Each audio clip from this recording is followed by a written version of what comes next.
Welcome to Study Loop. So here we're just looking at naming some structures. So as you can see up on the screen, we've got all the names, and I've also drawn out all the structures in order to save us a lot of time as they are quite complex.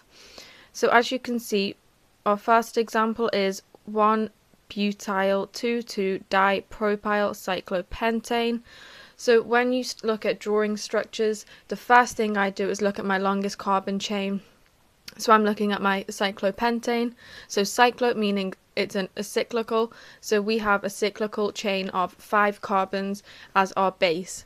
So then next I'll move on to my substituents. So what we have on the first carbon, a butyl chain. So that is 4 carbons, 1, 2, 3, 4 on our first carbon here. And then we have a 2,2-dipropyl.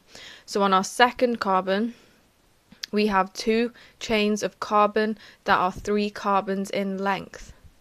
So I've used this rationale to draw out all of the following structures. So just be careful when you're drawing out your structures that you're drawing out the structure that has the longest carbon chain in the board. So for example, here we have 1, 2, 3, 4, 5, 6, 7. So that's our longest carbon chain there.